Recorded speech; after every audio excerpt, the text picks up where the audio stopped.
All right, thank you everyone. We appreciate your patience. At this time, I entertain a motion to reconvene in open session. So moved. Second. It's been properly moved in second. All those in favor say aye. Aye. Aye. All those opposed, same right. Any abstentions? Open session is reopened. Roll call, please. Mr. Italiano. Certainly. Ms. Dowling. Here. Ms. Phelan. Here. Ms. Franco Herman. Ms. Harris. Ms. Vanguard. Mr. Nunez. Here. Mr. Valeka Jernigan. Here. Jernigan, sorry. Ms. Spina. Present. Mr. Todd. Here. And we have Ms. Harris. Ms. Harris. Here. Thank you, got it. Thank you.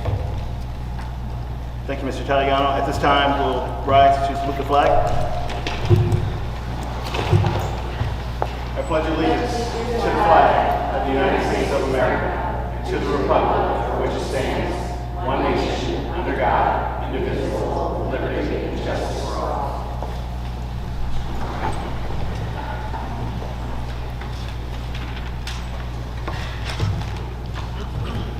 At this time, I'd like to put forth a motion to appoint acting business administrator, board secretary. So moved. Second. I'll read the whole motion. Approve the appointment of Mr. Andrew Italiano as acting business administrator / board secretary for the period of November 11, 2024 through December 31st, 2024. The acting business administrator will serve as the district's financial signatory as applicable by state laws and will also serve as the district's purchasing agent and custodian of records. Is there a second? Second. It's been properly moved in second. Roll call, please, Mr. Italiano. Ms. Dowling.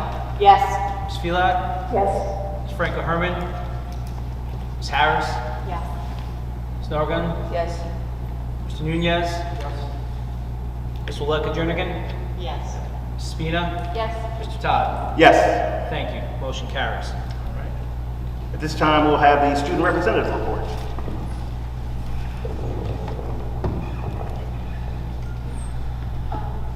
So at the end of, since our last meeting, at the end of October, Montgomery had our trunk or treat. It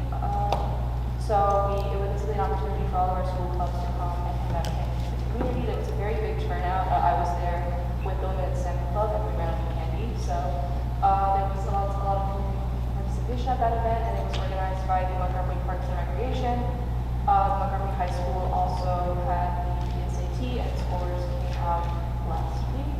We had started selling yearbooks as well as the beginning of the Montgomery High School senior decision. So the college decisions of our senior class have started coming through on our school's Instagram. We also had the Wade's Army Annual 5K run to support the non-for-profit started by the family of one of our high school students. Also this past weekend we had the Harlem Wizards game, which had a lot of volunteers with the high school as well as a very large community turnout. We've also had our college visits at the high school finish up, now with schools based in New Jersey. And from the college visits that I went to, there was also a lot of students there with a very large passion about pursuing a secondary education. And also the Montgomery High School Theater has finished and will be having their play in Summer Night's Dream, which will be on November 22nd and November 23rd. All right, thank you very much. Any questions from board members? Hearing none, we'll now move to superintendent's report and/or presentations. I have both tonight. Good evening, everyone. Before I provide the recent happenings from our 5 schools, I would like to give an update on the shared service agreement with the township that we have discussed in the previous meetings. This agreement, which includes the community's use of UMS tennis and pickleball courts, the Montgomery High School tennis courts, and the Montgomery High School pool, is still being discussed with the township. I recently attended a meeting with township officials and will continue to provide updates as they become available. As for now, it is still a work in progress. At MHS, the students continue to be among the highest achieving students in the state. Our students rank among the top of their peers in SAT and advanced placement tests. The class of 2024 NEET SAT score of 1317 was 267 points above the national mean. Our AP test scores were equally impressive. 53% of the 1,548 AP tests taken achieved a top score of 5, and 95% earned a 3 or higher. Additionally, MHS had 10 finalists, 12 semifinalists, and 62 commended students in the 2024 National Merit Program. Our student-run Future Educators Club hosted their annual appreciation get-together with some of their favorite teachers this past Tuesday after school.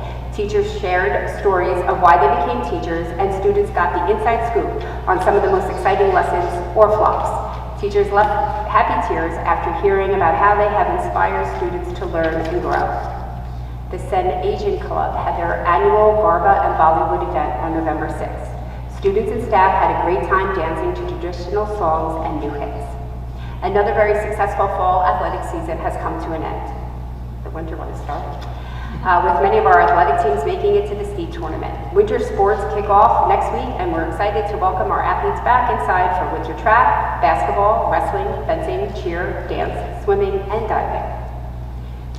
I'm going to skip over UMS because we're saving the best tonight for last. We want to extend at LMS our heartfelt gratitude to the LMS students who dazzled the crowd at our town's Veterans Day celebration on November 11th. Their letters to our veterans were profoundly moving, honoring them with sincerity and respect, leaving a lasting impact on everyone present. Every student letter to our veterans is placed in the local Veterans Hospital to send cheer and gratitude to our vets. During our district's Week of Respect, 4 students at LMS entered a poster contest, and their posters were chosen for display and now can be viewed at our municipal building. LMS launched their first parent book club of the year. The group is reading The Power of Showing Up by Daniel Siegel and Tina Payne Bryson. Brian Cooper, the new 5th grade counselor, is facilitating the book club and leading great discussions with our community members. The PTO hosted LMS's first student dance of the year. 5th and 6th graders had a great time as they dressed to impress and came ready to dance the night away. Over the past month, our Village Elementary School community engaged in a variety of enriching and exciting activities. Halloween celebrations, where staff members delighted students with their traditional Halloween Readers Theater performance. The entire school participated in a school-wide interactive read aloud, and students showcased their creativity by writing and sharing Halloween haikus. There was a bike safety assembly at Village where Sergeant Sean Sullivan from the Montgomery Township Police Department and Kathleen Everett from the Greater Mercer County Transportation Association led an informative bike safety assembly for the 3rd grade students. Special guests, Captain Silvio Bett and Mayor Nina Singh, joined one of the 3rd grade assemblies to emphasize the importance of community safety. In recognition of Native American Heritage Month, the school featured special segments during afternoon news broadcasts. Classroom lessons explored the rich histories and cultures of Indigenous people, both locally in New Jersey and around the world. The PTA sponsored a kickball game that staff and students enjoyed between Village and Orchard Hill staff, fostering school spirit and camaraderie. These events highlight the school's dedication to safety, cultural awareness, and community engagement, making this past month a memorable and meaningful experience for all. Here at Orchard, during Native American Heritage Month, the Orchard Cubs are learning about Indigenous people and their contributions to our culture. Students from the K-2 autism classes are working hard on having meaningful conversations with their peers and adults. They have visited with staff around the building to practice conversation skills and work towards social goals. Something that just took place today, the kindergartners celebrated the 50th day of school in style with a whole day dedicated to the number 50. Students and staff showed their spirit by dressing as if it was 1950s, a lot of poodle skirts and leather jackets walking around the K hallways today. Now, UMS is incredibly grateful for the amazing events our students have participated in this month, which continues to elevate the learning experiences of our school community. UMS is especially thankful for the amazing staff who continue to create opportunities for students to learn, reflect, and grow together. The counseling department invited UMS alum who attended VOTEC schools to come and meet with the 8th graders interested in pursuing trade school and high school. These conversations inspired students to explore new pathways and plan for their futures. The K-12 ESL department hosted a special evening for our multilingual language learners and their families, celebrating resilience, shared stories, and connections within the community. As I conclude my report with the presentation, I want to wish you all a happy Thanksgiving. Enjoy your family and friends. Now to the presentation. There's a little bit of talking first from me. So earlier this month, I had the honor of attending, along with Corey Delgado, the Director of School Counseling and Student Wellness, and also the former UMS principal, and Raquel Estremera Rivera, the principal at UMS, the National Blue Ribbon Schools Recognition Ceremony in Washington, D.C., to proudly accept UMS's award. Last week, UMS celebrated this prestigious honor by thanking the staff for their unwavering commitment to our community's well-being and academic excellence. Highlights of the celebration included students forming the letters UMS and a ribbon on the field, as you'll see in the video, beautifully captured by aerial footage provided by the MHS robotics students. Additionally, a heartfelt video was created with the support of Mr. Ryan Wallace that captures the heart and soul of UMS through the experiences of our staff, students, and administrators. Before I share the video with you, I would like to invite Mrs. Rivera and Mr. Delgado to share the experiences with you.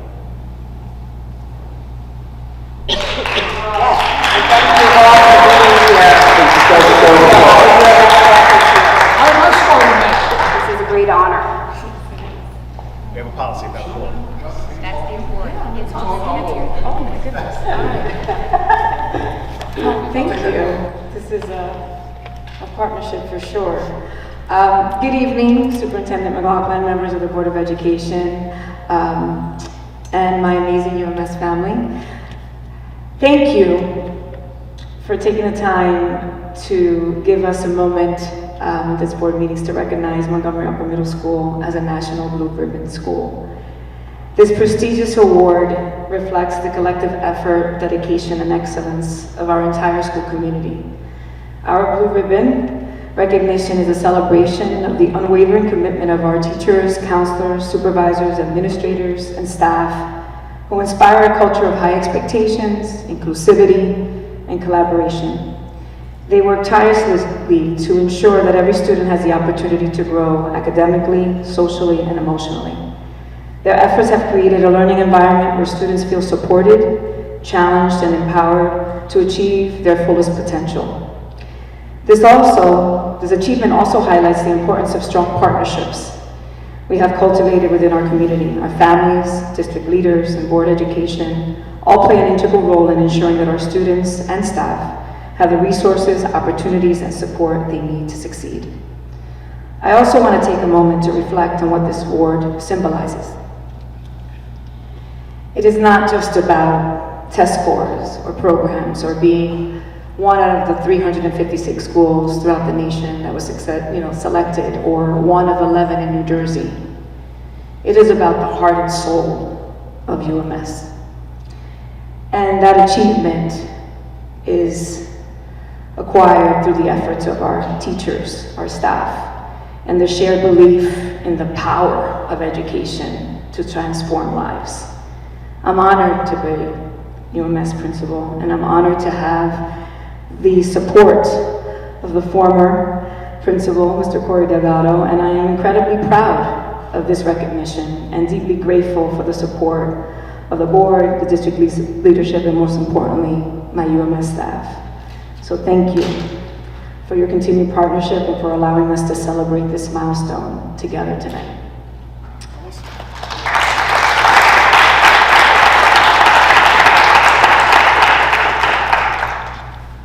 So Mary asked me to say a couple words. I'm going to be brief and not nearly as well prepared as my friend Raquel is. Oh, that's awesome. So listen, I like trophies and I like banners, right? And I've been saying for about 12 years UMS is the best school in the country, and now we got a banner and a trophy. Yeah. That is, so we have evidence-based now, we can say that. So I'm just going to give a couple of thank yous. So first to the upper administration, because especially back in the early days, we had some really crazy ideas, and you supported all of them, most of them.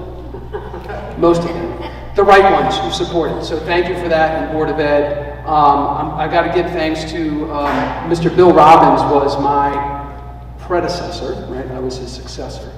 And I inherited something down there that was special already. So he gave me probably some of the best advice I ever got when it comes to personnel management. He said, your most important job is to hire the right people, then foster a climate of collaboration and teamwork, and then put structures in place so the right people can get the good work done for your kids. And so I'll always remember that from Mr. Robbins. Raquel did a wonderful job of getting us across the finish line and now is carrying the torch, and I appreciate all the grace that you have offered through this process and all the effort you made to, again, get us across the finish line. While we were selected and nominated, once you're selected and nominated, there's an application process. And so Raquel guided, and that was a lot of work, so I appreciate that. Mark Accardi sitting next to her was a phenomenal partner for me and still just a great leader in this district. And there's some amazing staff members that are sitting here. And the staff have kind of an unwritten mantra at UMS to take care of the kids, take care of yourself, and take care of each other. And I think that's the secret to the success. So it's really, really awesome. I know my words are between the audience getting to watch this video. I'm really excited to see the video. I know Mark and Ryan Waldis worked hard to put it together. A lot of people have contributed to it. So roll tape. Let's check it out. UMS, a special place. Family, resilience, kindness. I think that our schools really showed our core values and really community and how we're all like unified. Artistic expression, Community, collaboration, the students, fun, friendship, acceptance. We're intercultural, compassionate, world ready, accepting, wonderful students and staff. Together, resilient, caring.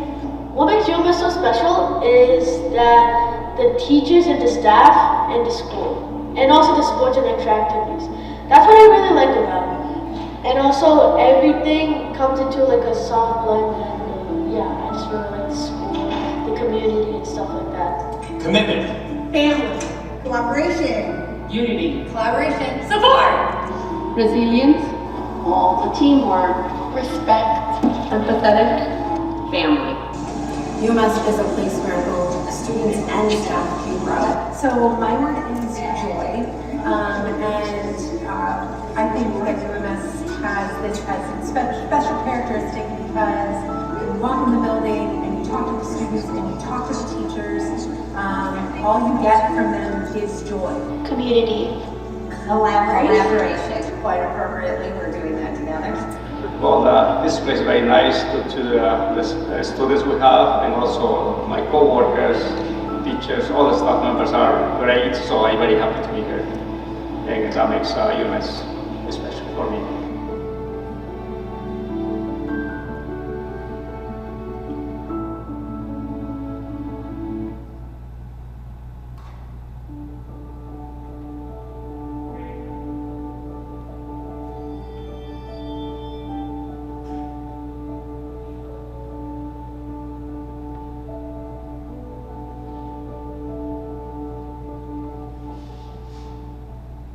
As the principal of this place that we call home, that we call family, it is an incredibly special place where we learn from one another, we embrace each other. Here at UMS, we pride ourselves on being a caring community where we merge the importance of academics with the importance of social-emotional growth. We take great pride in recognizing that developmentally our students are in different places of growth. Over the past several years, I've had the opportunity through the guidance of UMS administration to create a unified arts program. In the end, we're all artists and we're all just creating art. So no matter our capabilities, every student at any level is an artist.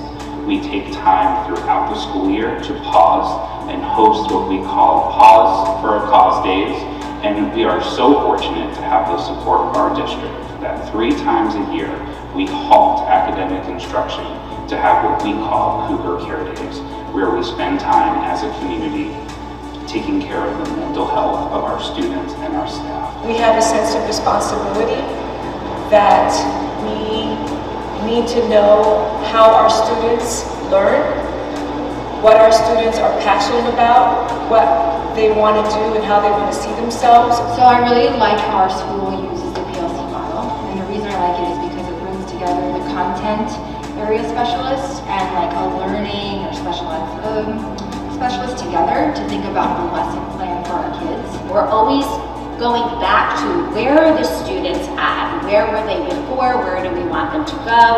And are we meeting their needs? How it has helped staff, I can personally tell you how it's helped me, is that the math PLC has really embraced me and really cares about my opinions in the math classroom, that they have wanted me to become certified in Math Gen Ed. And so because of all of that and that inclusion, not only am I special ed certified, but I'm also math certified because of their support. Our PLC structure is, I honestly don't think I could live without having my team time, because that time with my colleagues just has made a huge difference. We did not get to a blue ribbon by accident. This is a testament of teachers following their own passion in pursuit of education and the impact that they know that they have, not just in one moment, not just in one class or in 1 year, but over a long span of time. UMS is an environment where teachers feel valued and supported for several reasons. One, I believe there is no shortage of acknowledgement, praise, and celebration. We have a staff that we call family that is there to support one another and to celebrate moments like these that we're so incredibly proud of. The people who are on the ground, boots on the ground, the teachers, the guidance counselors, all kinds of educators really know best in terms of what our students need, what works, what doesn't work. I am so proud of all the work that UMS has done, and even more proud that we are recognized nationwide as a blue ribbon school, and I cannot wait to see what our school does next. I've been doing this for a little while, and I know what makes great schools is great teachers and great staff, and UMS is full. My hope is that what we have started will continue now with new administration and new students, and will continue to be just as wonderful as we have been. As the superintendent, I don't need the board to know how amazing the staff and students are at UMS.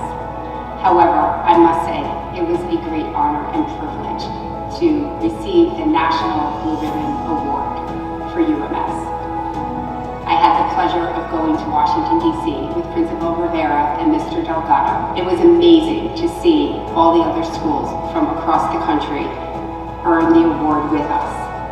It really brought to light how spectacular our students and staff are. We can do so much and have such a great impact in the lives of our students that will stand the test of time, and hopefully they can come back and see this video and celebrate who they were and who they've become as a result of being a part of Montgomery Upper Middle School.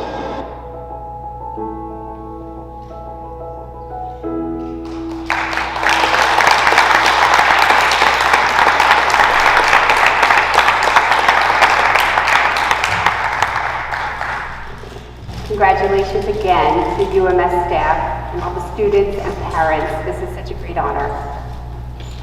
Well done. Thank you for everything that you do for our children. Yes, well done, UMS. We'll now move on to committee representative reports. First up, MTA report, Mr. Rizzoli. I was just going to say, I'm going to start requesting not to go after the district reports between, the robots that robotics brings to shoot things, teacher of the year, blue ribbon school. I'm going to have to learn some magic tricks before I come up here and start to do something because, thank you, I appreciate that because it's hard to follow up. But no, huge congratulations to UMS. I mean, just amazing. We really appreciate everything they do and they're an amazing Mike place. is UMS. Mike is UMS. Absolutely, thank you. All right, now to my not as exciting report. So the MTA sponsored the MLL night as well. We were able to get out there, get a table, and visit with some of our families, see them get around. It was awesome to see how much the community engaged with them, all the different events, sports, just giving them info on things that they could do in the community. So that was a big thing we were a part of. We also joined the Wade's Army 5K. I got to see some of our board members out there running, training for an Olympics, I think, next time. You guys were blazing through. It was really well done. So it was great to see everyone out there as well. Since the Halloween costume exchange just wrapped up, we did the trunk or treat with that and did a giveaway. That was an amazing thing. We had like 8 racks of costumes and people were coming and exchanging. It was really awesome. And then tomorrow we followed up with the winter clothing exchange, so we've been doing that since that ended. So we're hoping we're going to have just as much success going forward, and hopefully a lot of people will come out and do it. So thank you very much. Have a good night. Thank you. Do we have any board member or delegate representative reports this evening? Somerset County Educational Service Commission meeting took place. They had a special reorganizational meeting. Just wanted to highlight that over the last year I participated in a lot of decisions within that space. There have been a big move of elimination of busing, which brought on new challenges, as you can imagine, which the organization has handled. But the organizational realignment that just took place really focused around abolishing assistant superintendent position and really bringing new principals and assistant principals into the fold. There's an extensive, probably is going to be an extensive growth in the students in that space. So right now they're seeing more and more kids coming through their school structure. So that's what's in anticipation of that change.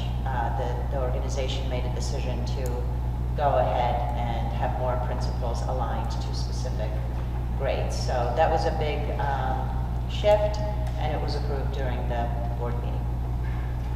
Just one question. Did they talk about the move? What is the reasoning behind starting to eliminate busing or trying to eliminate some busing? That occurred back in June when they decided that they were going to use private organizations instead of having buses on site, right? Because they're touching multiple school districts, busing kids from different places. It made more financial sense. So that actually, I think, was a big plus for the growth of the school. Other questions? All right, do we have any other board member, delegate, representative reports this evening? Hearing none, we'll move into board committee reports. Up first, Assessment Curriculum and Instruction Committee, Board Member Dowd. Good evening. We met both virtually and in person on November 6th at 9 a.m. And first thing on the agenda was just reporting out that there was a professional development day on November 1st for all directors. Next, there was a textbook recommendation for the Monty High School in the English department for Pan's Labyrinth, which is a book that is going to enhance the curriculum. It is not a replacement, it's an addition to, and it falls in the magical realism genre, and my understanding is that the illustrations of this book will really enhance the student experience. They're supposedly spectacular and will really engage the students in the storytelling. Final stages of the autism and BCBA programming manuals were announced, and finalizing the manuals. The manuals are being finalized now, and the goal is to have a rollout by the end of November of these manuals. Then we heard from the counseling services, as is aligned with the strategic plan. They are looking at the college counseling process for students. And this year, we are proud I'm proud to announce that they've added 8 new programs and presentations as touch points for our families from last year. And this includes touch points for grades 9 through 12. These new programs were advertised to all parents in grades 9 through 12, which is new as well. Usually these presentations and programs were really sort of highlighting the 11th and 12th grade, and now they're really announced to the entire high school. They are looking at data, which suggests that about 40 people were in attendance at the webinars, and in person there were about 150 parents and students that attended. In-school programs are also being conducted during study halls for students. And in particular, there's a real emphasis, even though they start this kind of programming in the freshman year, they're not so much focused on where you're going to college, but to really develop the individual student in terms of where you are at present and what you need to do to sort of get to where you want to be. So there's a real sort of progression in the program, starting in the freshman year and then moving all the way through senior year.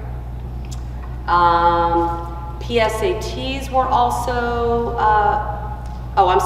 the FAFSA process is now mandatory, as was discussed earlier, and the school is helping all families work through that process to complete the FAFSA submission.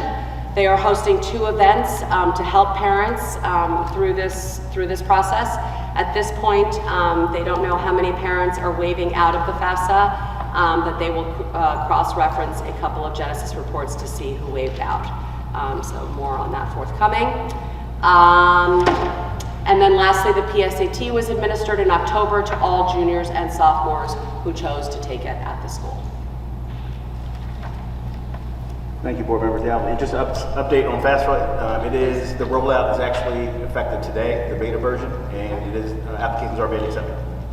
Great. Any questions or comments? Well, I have a small question. There was some discussion about, I had proposed that if we could bring back, or maybe not bring back, to start a parent-teacher conferences for higher grades. We have here for elementary school, but I was wondering if we could do that for higher grades parents also, so they can also come and meet the teachers maybe once in fall and once in spring. So that was discussed in another committee, but then I was told that this is the committee where we need to discuss. So I was wondering, was there any communication to this, your committee? Okay. So yes, the question was posed to me as the chair of the committee, and I will certainly bring it back to the committee, but we have not talked about it as a committee. I can only suggest that there's lots of logistical implications there, and certainly parents are always at liberty to reach out to parents in the high school, but I will get more detailed information for you after the discussion. Okay? There was one other thing that I wanted to just Please. say about the November 1st PD Day. Ms. Borland had really gone into a great deal of detail about how impactful that was for the staff, and that it was split in grade bands, where the person that they had come in to do the kickoff meetings for really focused on K-8 and then or K-5, K-4, and then K-6. I'm not sure, then 6-12, but did that, and how well it was received by the staff and faculty. And so just thank you to administration for bringing that very thoughtful PD on board. Any other questions? Hearing none, we'll move on to Operations, Facilities, and Finance Committee. Board Member Filak. The Operations, Facilities, and Finance Committee met on Wednesday, November 13th. We welcomed Andrew Italiano, our new Montgomery Assistant BA. Welcome. The meeting covered several updates in the facilities and budget sectors. Mike O'Neill, Director of Facilities, shared positive developments that included new doors at the bus depot, repainted parking lot lanes at Upper Middle School, a new water heater replacement at high school, and a new slide that was installed at Orchard Hill. A significant issue was identified at high school with the collapsed storm drain pipe under a school hallway. That requires a complex repair. There was no immediate water damage danger presented by the collapsed pipe. However, the water has been slow to drain, leading to the discovery of the issue. The repair is expected to take 6 days and involves replacing a 5-foot piece of pipe. The repair may be delayed until spring break or summer, depending on when the equipment and personnel is available. The board discussed $100,060 withdrawal from the maintenance reserves for unanticipated repairs, including a chiller at Lower Middle School, replacement of the rooftop unit at high school, and repairs of the snow and loan equipment. These items are presented for the board's approval today. Additionally, the committee discussed a shared service agreement with the township for tennis, pickleball courts, and the high school pool. Our discussion focused on usage, maintenance, and oversight responsibilities. Our priority is to maintain our facilities in excellent condition for the benefit of our students. It is our responsibility to ensure that all students' activities and sports events can take without any delays or interruptions. When the administration finalizes discussions with the township, we will share more information and the rationale for the decisions made with the public. As we plan future districts' needs for capital projects and maintenance, we discussed potential improvements in contracts. We were evaluating whether there is, what are the pros and cons of having separate contracts for the architect of record or the engineer of the record versus having just one firm serving both functions. The committee also discussed building and keeping list of projects that the district funds, which would could be used as a quick reference guide of the projects that were approved, their status, estimated cost, the actual cost, date of completion, estimated useful life, etc. This list will allow the board and the administration to quickly make facilities and maintenance decisions in the future. It will also be a useful tool during the budget planning. The budget planning work has begun. Our acting business administrator is gathering inputs from our staff and administrators this month. He will have preliminary discussions with the superintendent in December to be ready to present the budget draft to the board after New Year's. The financial audit is also completed. The auditors will present the reports at the next board meeting. I have a last note about the travel reimbursement report that we have for approval today. That report includes charges for 7 employees that will attend virtual course. I would like to ask the business administrator to add additional information to make this report complete and include all required information so we can proceed with the approval. That concludes my report. Any questions? Any questions for Board Member Phelan? Hearing none, thank you for that report. Next, moving on to Policy and Communications Committee, Board Member Aleka Jernigan. So the first part of our meeting was focused on having Kim Gaddy on the call, who is the NJSBA policy leader.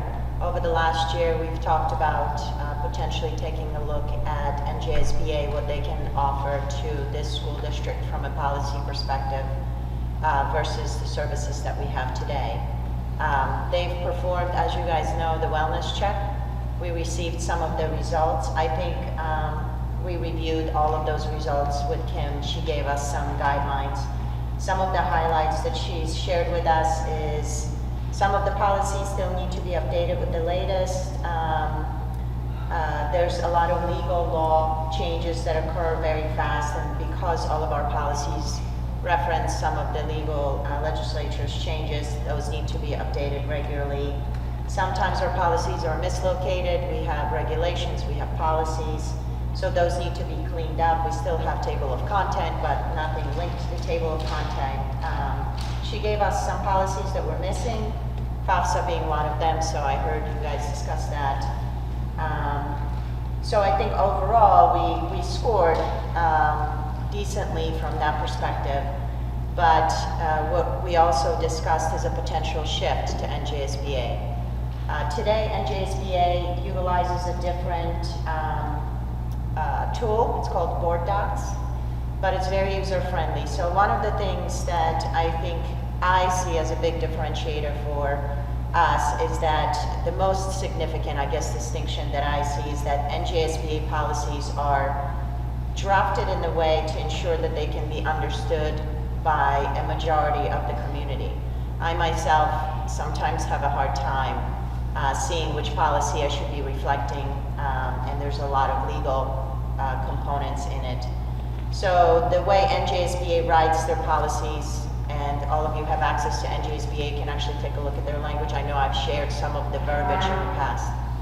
But they are intended to be compliant with the law, but not written in the very legal matter, right? So as a parent who has specific questions about policies that are associated with the school district, it's much more family friendly, I would call it, written from that perspective. So what I'd like to do, perhaps at our next meeting, have a discussion around our decision whether we want to go and pursue NJSBA going forward as our policy option.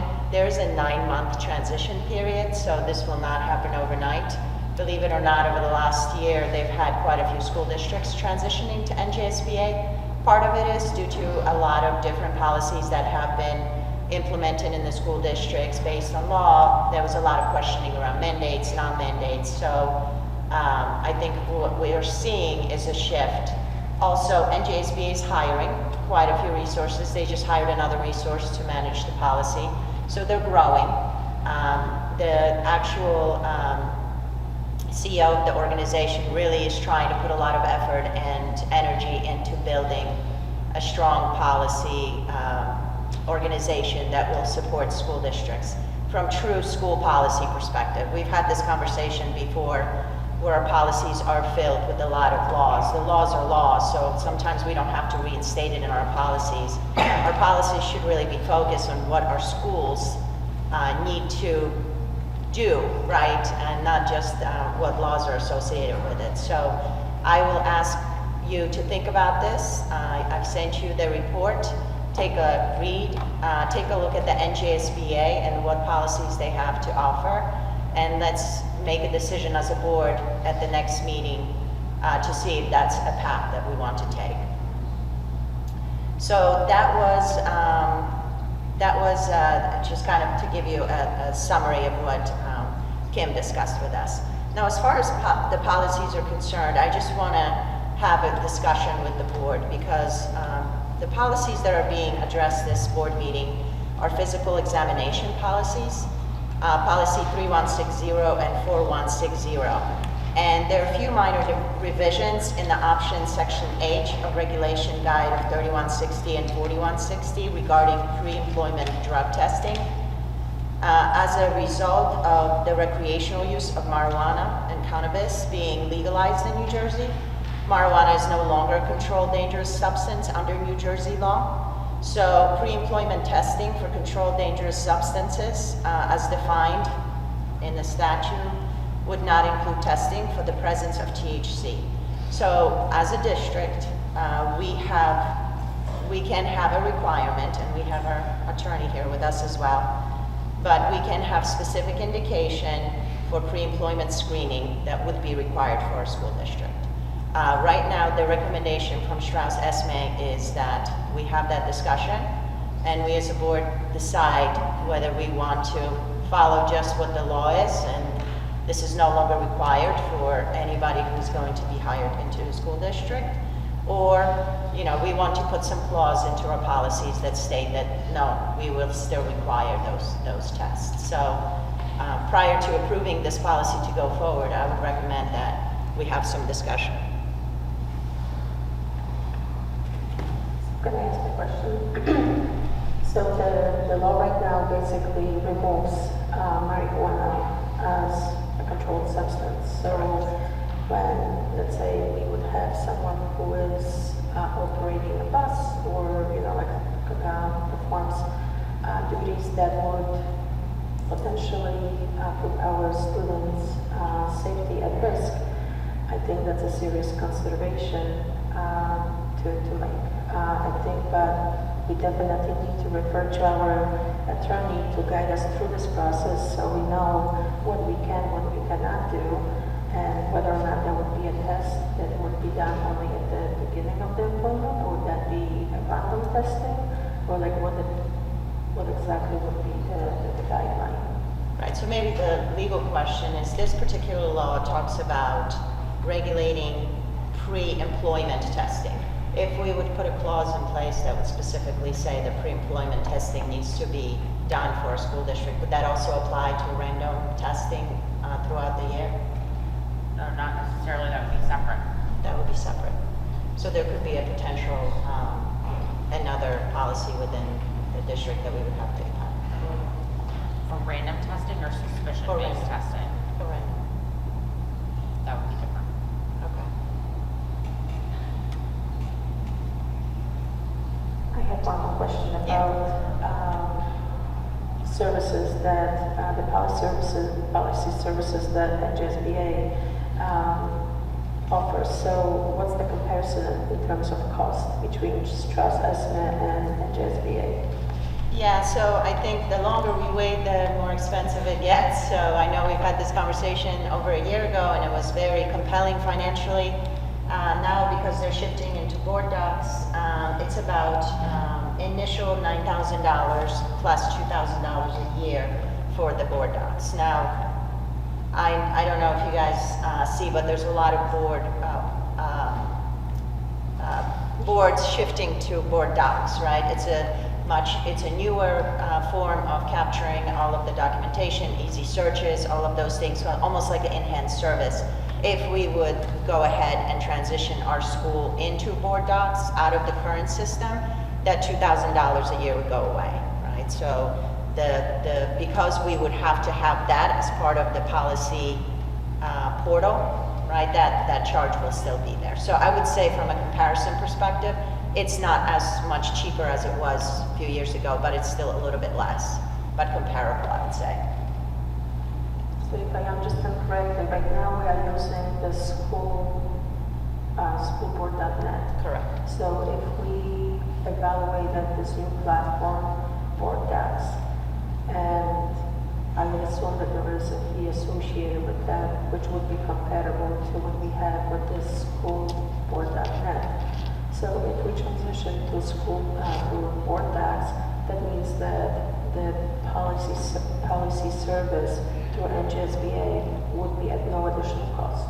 Right, we would streamline the two platforms, right? We would go down to a single platform. So yes, that's correct. So so technically we could have two services without additional cost. That's correct, I would say. So Mary would be happy because I know she likes Strauss Esme. So I've got a question, in charge of my age, if I don't remember. Has the committee met with Strauss Esme or plan to meet with Strauss Esme to find out what updates they've done, what they're willing to do? Yes, so I did meet with Strauss Esme, did spend time with them. One of the questions that we had in the previous board meetings is how do we track the changes to the policies? They gave me access to additional features within their tool.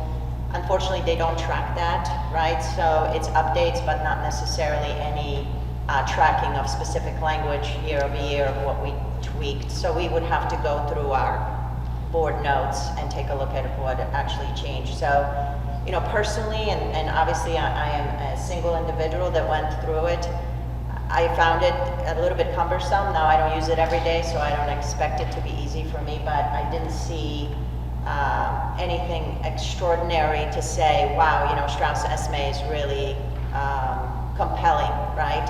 It's also a legal side of things, right? And we've all talked about how important it is for us to have language in policies that parents can relate to and understand and read and quickly find and analyze. So we did meet. I did review it. The things that we were looking for were not there. So that was part of the reason why we decided to do the wellness check and see what else NJSBA can offer us. Anya, what is the percentage of school districts who are moving towards NJSBA format? Yeah, so I think, I don't remember exactly how many Kim said, but she said about 20 school districts over last year, I think, moved over. I didn't hear that. So it's about 622 school districts in New Jersey, and she said from the inception of time at New Jersey school boards, they had approximately 200, but she can't guarantee that how many are still with them. Yes. So for example, like I worked in other districts and we had New Jersey school boards and we switched over to Strauss Esme while I was there, so they would be counted in that 200, but they're not there anymore. Yeah, so I think the big shift is the investment from NJSBA into the policy, bringing resources on board, legal resources on board. Another thing that Kim said, she said, we obviously follow all the laws and we provide all the updates to any legislative changes that take place, but they don't do it as often, right? We have new policies that kind of come up every month because of terminology change. We don't use student, we use pupil, right? We do all of those changes and shifts. This would go away, right? So we would have true changes into the legislature that would be highlighted, they would rewrite it. They also write our policies, they would sit with us and write our policies for us if there was a policy that we wanted. So let's talk about, I know Christina is very interested in cell phone discussion about cell phone policies, AI, right? Those are all top of mind that we've been talking about over the last few months. They would sit down with us and help us draft a policy that would be beneficial. I have to say that while I was in Atlantic City, I participated in the cell phone policy discussion with a group of attorneys that talked about all of the findings, which, you know, it's great. But one thing that really impressed on me was the fact that when we write a policy for the school, what's important is that we understand what the teachers need, what the parents expect, and what the students need. So a lot of recommendations that came out of those sessions, and I think I shared with all of you the PowerPoint presentation with all the data supporting the changes. I think what's important is that we sit down with our community and really understand what's important to our parents when it comes to students and devices, as well as what's important to teachers as they teach and they have those distractions. So recommendation was around town halls, having open discussions with the community, really grasping some of the areas that we want to pursue to continue the success of the school district. So I was impressed to hear that without just following certain studies, right? Okay, there's a ton of studies, but what's best for our school district could be very different, right? We could have very disciplined kids in our school that could just put their phones away, right? So we have to be open-minded to a lot of those discussions. So NJSBA would be there side by side with us, helping us draft a policy that would work for us. I have a couple of questions. You answered one of them, I think, with the discussion of the funding and that is increasing now. Do you have any idea what the differential is? It's still cheaper, I believe. It's $15,000 for Strauss Esme. This would be 9 plus 2, right? So in the past we were looking at 5, right? So that's when we started talking about it. But now obviously there's more interest. They're using different platforms, so that's a little bit more cost. And as far as, have you had a chance to look at, I have not, the board docs versus schoolboard.net, and what do you think about the I actually like it a lot. Quite a few school districts use board docs. Hillsborough uses board docs. Plainfield uses, Princeton uses board docs. So all for Strauss Esme? No, just for the school. No, I mean, but they're using Strauss Esme in conjunction with board docs and not school board. Oh, I see. You're asking about the policy. Separate, right? I'm not sure which policy services they use. I can find that out. I'm really curious to talk with a district that is currently using, not the 200 that may have used them in the past, but who are currently using. Sure. That would be I can great. arrange that. No problem. That's one thing. And then the other, can we just clarify that the physical examination is, the 2 policies are for teaching staff and support staff. Support staff does not include bus drivers, right? That would be a separate, their testing requirements would be separate. Yes, so the random drug testing for bus drivers is affiliated with the state. It's outside of just being a staff member here. Right, Because they hold that license. Okay, that's because you had asked Joanna, I just wanted to make sure that has that is not changed, it's separate, that is, yeah.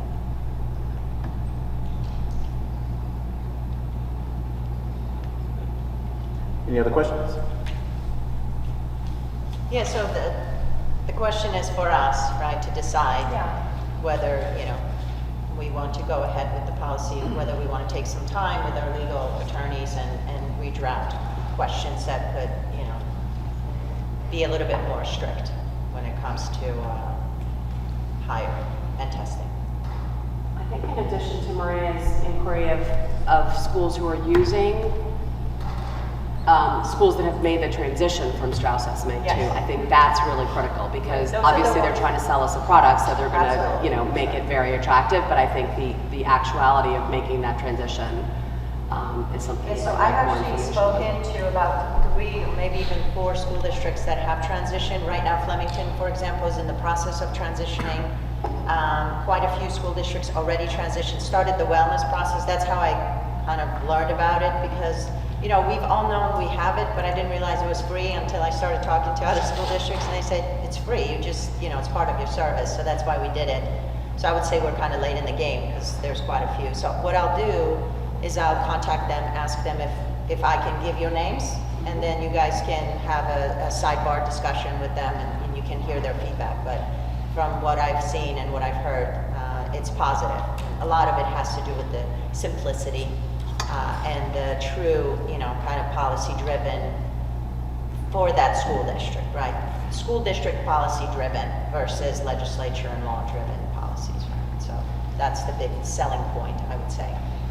Just to clarify, Board Docs is a platform for like board agendas and meetings. It just so happens that New Jersey School Board is using that because she mentioned Princeton. Princeton is Strauss SMA and has Board Docs. And Board Docs, right? Okay.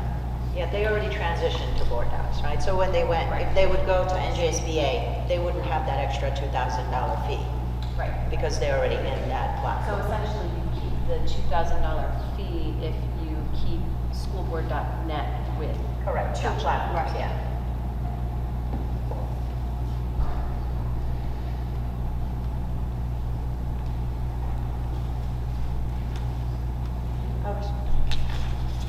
Just one more policy around volunteer athletic coaches and co-curricular activities. Policy 9181 is also for us here to be approved.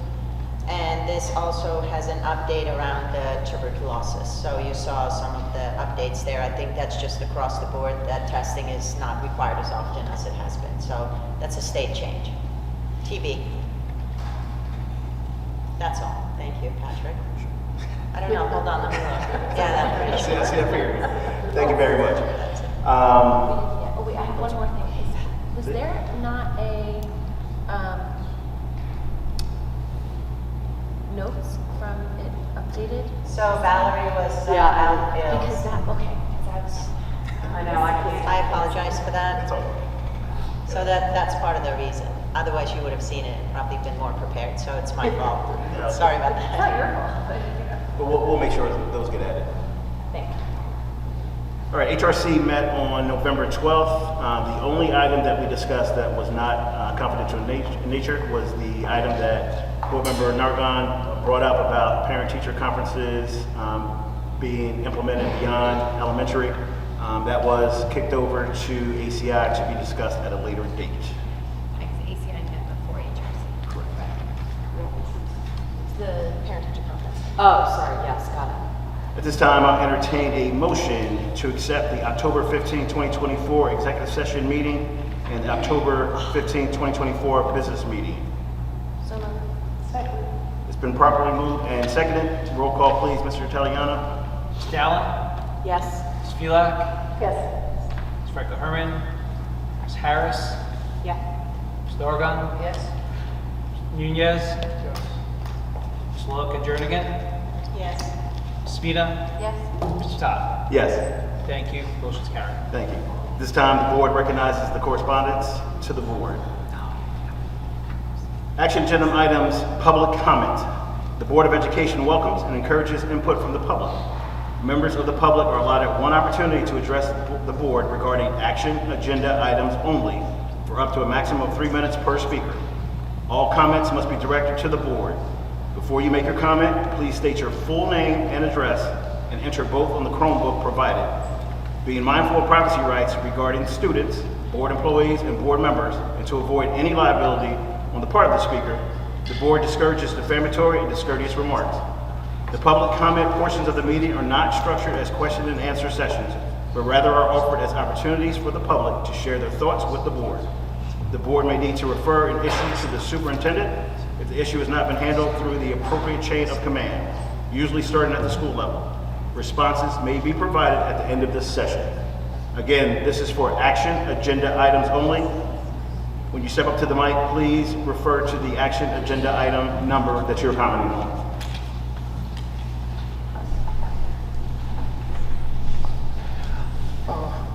Hello, good evening, everyone. I wanted to bring up the issue of the public access to the tennis courts once again, and sort of remind. Is this an action agenda item? It is not. It's okay, so that will be in public comment. Oh, okay. I apologize. Thank you.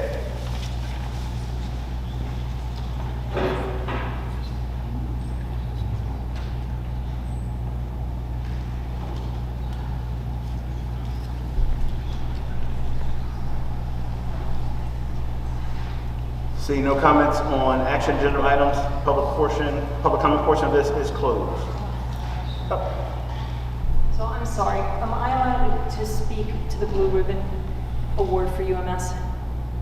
Is this an action agenda item? I have no idea. So it will be a public comment. Thank you. All right.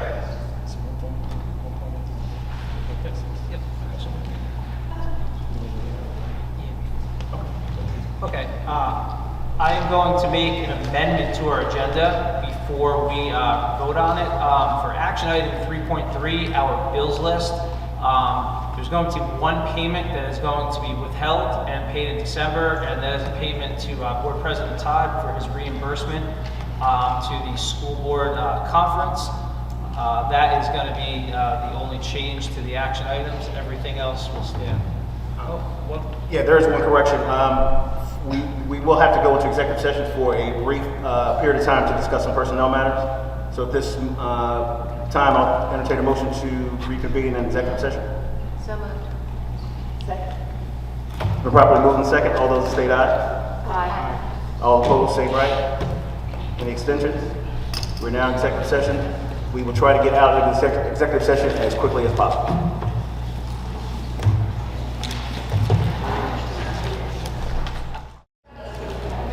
All right, ladies and gentlemen, thank you for your patience. At this time, I entertain a motion to reconvene in open session. So moved. Second. It's been properly moved and seconded to reconvene in open session. All those in favor say aye. Aye. All those opposed, same right. Abstentions? All right. Mr. Taliano.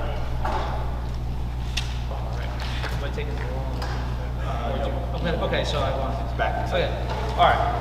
Now that we're back to our agenda, before we take action on the agenda items on page 3, I'm going to make a note that for item 3.3 for our bills list, we're going to withhold one payment to President Todd for his reimbursement for the school board's convention, so he could vote on this section of the agenda item, and that payment will be part of our December meeting. So that is an amendment to the agenda items being voted on, and that is the only change. Thank you. Thank you. So at this time, I'll entertain a motion to accept agenda items 1.0 through 4.6. So moved. Second. It's been properly moved to accept agenda items 1.0 through 4.6. Mr. Taliano, roll call, please. Ms. Dowling. Yes. Ms. Filak. Yes on most items except for 3.3. I abstain from that, and I vote no on 3.4. Noted. Thank you. Ms. Franco Herman. Ms. Harris. Yes. Ms. Dargan. 3.14, I'm abstaining. Noted. Thank you. Mr. Nunez. Yes. Ms. Waleka Jernigan. I would like to abstain from 3.3 and 3.4, please. 3.3, 3.4, noted. Spina? Yes, except for I abstain from 3.3. Noted. Mr. Todd? Yes. Thank you. Motion's carried. Thank you. Thank you. We'll now move to new business from the public. Board of Education welcomes and encourages input from the public. Members of the public are allotted one opportunity to bring any new business to the board for up to a maximum of 3 minutes per speaker. All comments must be directed to the board. Before you make your comment, please state your full name and address and enter both on the Chromebook provided. Being mindful of privacy rights regarding students, board employees, and board members, and to avoid any potential liability on the part of the speaker, the board discourages defamatory and discourteous remarks. The public comment portions of the meeting are not structured as question and answer session. The board may need to refer an issue to the superintendent if the issue has not been handled through the appropriate chain of command, usually starting at the school level. Responses may be provided at the end of this session. Public comment session is now open.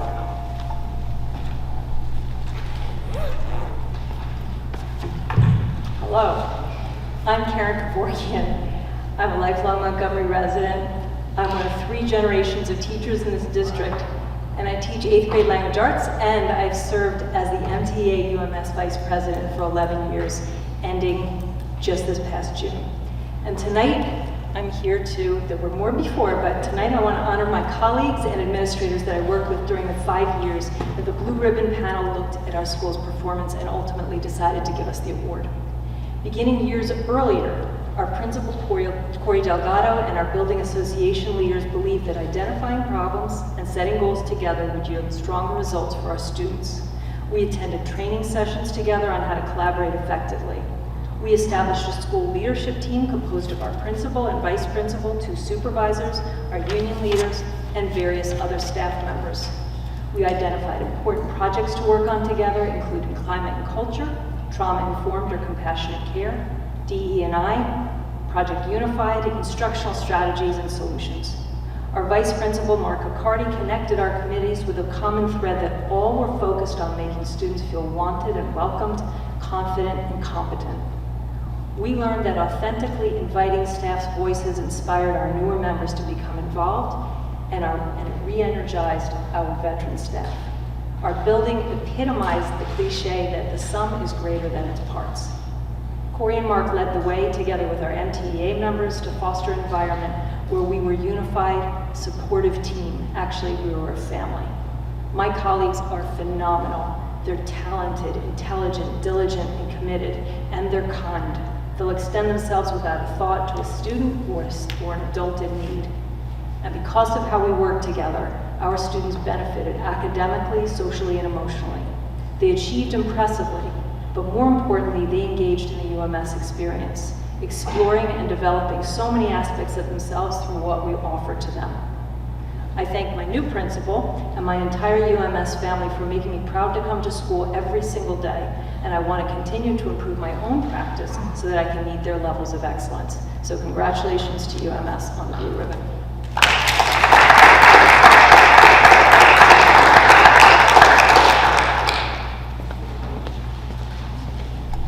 Hi, good evening. My name is Caitlin Mannion, and I am an 8th grade language arts teacher at UMS and the current MTEA Vice President for the building.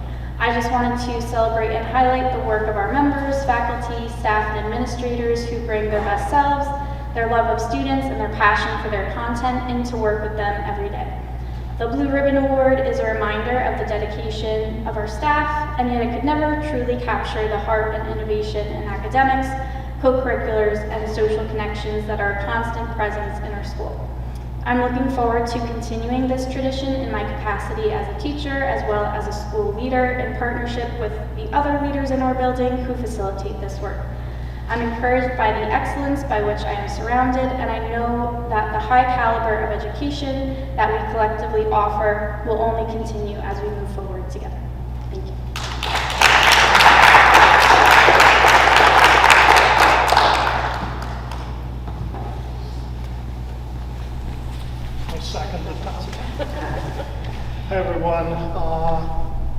be remiss if I did not congratulate the upper middle school team. Thank you so much. My son is going to be a 7th grader next year, so I'm excited for him to be a part of the UMass team. On a less festive note, I wanted to bring up your attention to the situation with the tennis courts, and I do appreciate all the attention that the board has been given to the issue. I realize it's by far not the most important issue in this community, but it is important for some of the people of this township and for kids and adults alike. As you may have seen in a recent issue of the Montgomery News, the discussions between the Board of Education and the township have stalled, and I find it it might be a little out of sync now, since it was mentioned before that the discussions are still ongoing.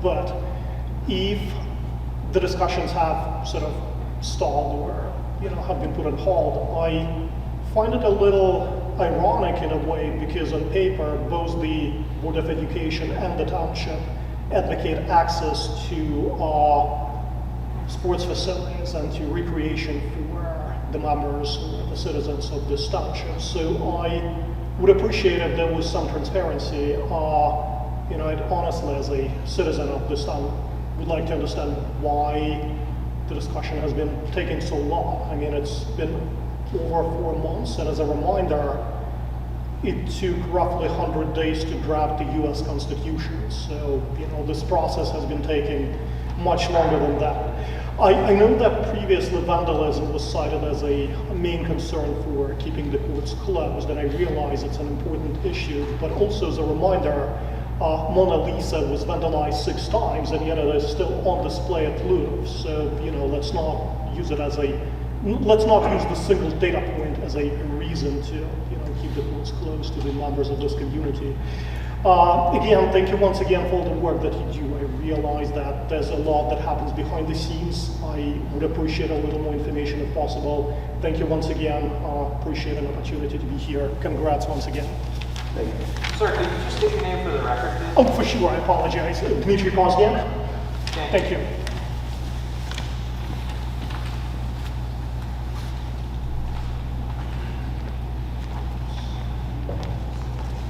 Hi, hello. I would first like to congratulate the board and the UMS for the Ribbon Award. Can you just state your name again? I know you signed in before. My name is Steve Hunt. I'm a resident of 44 Rosewood. I'm here to speak about the high school tennis courts. The course has been closed to the public since August. We have raised the issue at the BOE meetings and the township meetings. Since then, there has been stories in the Montgomery News that cover this issue. In the story, the high school cites vandalism as the main reason for locking the courts. So I would like to talk about the vandalism. First of all, there's very little to vandal on a tennis court. There are nets and posts. The high school claims a post is damaged due to vandalism. The posts are actually made out of metal, and there's some cranks on it to keep the nets in tension. If somebody used a racket to hit the post, you would destroy your expensive racket before you would cause any damage to the post. The post obviously can subject to failure due to wear and tear. The school claimed the vandalism damaged the post. I think that claim is very dubious. And the fact that the school didn't file a police report, it just shows us it's just speculation on the school's part. Second of all, I think an effective way to manage vandalism is to install surveillance cameras to cover the courts. As a matter of fact, indoor and outdoor cameras are already used in Montgomery High School for safety reasons. This is according to a story reported in Montgomery News on March 10th, 2022. the surveillance can be extended to the tennis courts, or maybe they already cover the tennis courts. If this is done, next time some damages has happened, and then there will be evidence, and the police can get involved and catch the real culprit. And certainly, I don't think locking up the courts can really prevent vandalism.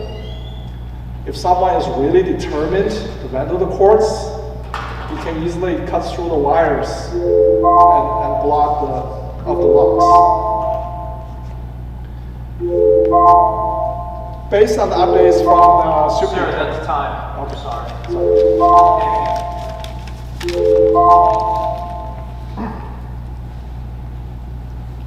Any other public comments? Hearing none. Before I turn it over to the superintendent, the tennis courts are a very serious issue. In HRC, we have talked about that, and we will continue to talk about that, about ways to possibly grant access. Superintendent McLaughlin. I was going to say, as I mentioned at the beginning of the meeting, we are still in talks with the township with the shared service agreement. I don't know why it said it was stalled. That was actually news to us that there was stalled. So I don't know where that came from. Right, but we didn't ever think it was stalled, so that was how we learned about it in the paper. Any items from the board? Discussion? No executive session. Hearing none, at this time I'll entertain a motion to go back into executive session with a note that no action will be taken after executive session. So moved.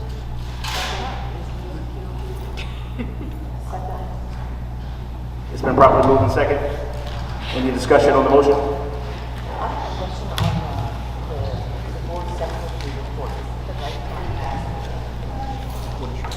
About one of the items on the financial reports here. Should have actually been asked. If you want to ask your meeting, you want to ask. Because we have a motion on the floor, so I got to address the motion. Yeah, all those in favor say aye. All those opposed, same right. Abstentions? We are now back in executive session. Yeah, so, what do you motion to reconvene in open session. So moved. Second. The proper move and second. All those in favor say aye. All those opposed, same right. Abstentions? Thank you. At this time, I will entertain a motion to adjourn. So moved. Second. All those in favor state aye. Aye. Same abstentions? Opposed? Same right. Thank you. Good night. Good night. Good night, everyone. Good night, everyone. Thanks, Thank you. Greg.